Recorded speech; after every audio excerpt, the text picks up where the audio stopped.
ನಮಸ್ಕಾರ ಎಲ್ಲರಿಗೂ. ಮಂಜುಳಾ ಗೌರಿ ಚಾನಲ್ಗೆ ಎಲ್ಲರಿಗೂ ಸುಸ್ವಾಗತ. ಇವತ್ತೊಂದು ಆರೋಗ್ಯಕರ ರೆಸಿಪಿ ಮಾಡ್ತಾ ಇದ್ದೀವಿ. ಅದುವೇ ನುಗ್ಗೆ ಸೊಪ್ಪಿನ ಹೂವಿನ ರೆಸಿಪಿ. ಆರೋಗ್ಯಕ್ಕೆ ತುಂಬ ಒಳ್ಳೆಯದು. ಈಗ ಅದಕ್ಕೆ ಏನೇನು ಬೇಕು ಅಂತ ನೋಡೋಣ. ನುಗ್ಗೆ ಹೂವು ನೋಡಿ ಕ್ಲೀನ್ ಮಾಡ್ಕೊಂಡು ತೊಳ್ಕೊಂಡು ಇಟ್ಕೊಂಡಿದ್ದೆ. ಹೂವು ಮತ್ತು ಅದರ ಮೊಗ್ಗು, ಕೊತ್ತಂಬರಿ ಸೊಪ್ಪು, ಕರಿಬೇವಿನ ಸೊಪ್ಪು, ಈರುಳ್ಳಿ, ರುಚಿಗೆ ತಕ್ಕಷ್ಟು ಉಪ್ಪು, ಹಸಿಮೆಣಸಿನ್ಕಾಯಿ, ಶುಂಠಿ ಹಾಗೂ ಬೆಳ್ಳುಳ್ಳಿ, ನಿಂಬೆಹಣ್ಣು, ಕಡಲೆ ಹಿಟ್ಟು 2-3 ಟೇಬಲ್ ಸ್ಪೂನು ಹಾಗೂ ಕುಕ್ಕಿಂಗ್ ಆಯಿಲ್. ಇದಕ್ಕೆ ಬೇಕಾಗಿರುವ ಸಾಮಗ್ರಿ. ಒಲೆ ಮೇಲೆ ಬಾಣಲಿ ಇಟ್ಕೊಂಡಿದ್ದೆ. ಈಗ ಅದಕ್ಕೆ ಕುಕ್ಕಿಂಗ್ ಆಯಿಲ್ ಹಾಕ್ಕೊಳ್ಳೋಣ. ಈಗ ಸಾಸಿವೆ ಹಾಕ್ಕೊಳ್ಳೋಣ. ಹಸಿಮೆಣಸಿನ್ಕಾಯಿ ಹಾಕ್ಕೊಳ್ಳೋಣ. ಈಗ ಶುಂಠಿ ಬೆಳ್ಳುಳ್ಳಿ ಹಾಕ್ಕೊಳ್ಳೋಣ. ಫ್ರೈ ಮಾಡ್ಕೊಳ್ಳೋಣ ಚೆನ್ನಾಗಿ. ಎಣ್ಣೆ ಫ್ರೈ ಆಗಲಿ ಮೊದಲು. ಈಗ ಕರಿಬೇವಿನ ಸೊಪ್ಪು ಹಾಕ್ಕೊಳ್ಳೋಣ.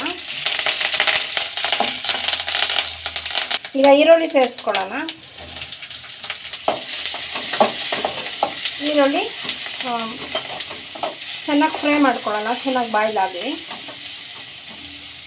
ಈಗ ನುಗ್ಗೆ ಹೂವನ್ನ ಸೇರಿಸ್ಕೊಳ್ಳೋಣ. ಈಗ ಚೆನ್ನಾಗಿ ಮಿಕ್ಸ್ ಮಾಡ್ಕೊಳ್ಳೋಣ ನುಗ್ಗೆ ಹೂವನ್ನ.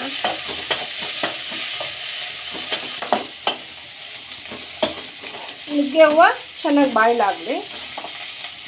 ಈಗ ನಿಂಬೆಹಣ್ಣು ರಸ ಸೇರಿಸ್ಕೊಳ್ಳೋಣ. ಮಿಕ್ಸ್ ಮಾಡ್ಕೊಳ್ಳೋಣ. ಈಗ ಕಡಲೆ ಹಿಟ್ಟನ್ನ ನೀರಲ್ಲಿ ಕಲಸಿಟ್ಕೊಂಡಿದ್ದೆ. ಸ್ವಲ್ಪ ಅರಿಶಿನ ಕೂಡ ಸೇರಿಸ್ಕೊಂಡಿದ್ದೆ. ಈಗ ಅದನ್ನು ಇದಕ್ಕೆ ಸೇರಿಸ್ಕೊಳ್ಳೋಣ, ನುಗ್ಗೆ ಹೂಕ್ಕೆ. ಈಗ ರುಚಿಗೆ ತಕ್ಕಷ್ಟು ಉಪ್ಪು ಸೇರಿಸ್ಕೊಳ್ಳೋಣ. ಈಗ ಚೆನ್ನಾಗಿ ಮಿಕ್ಸ್ ಮಾಡ್ಕೊಳ್ಳೋಣ. ಸ್ಲಿಮ್ ಆಗಿ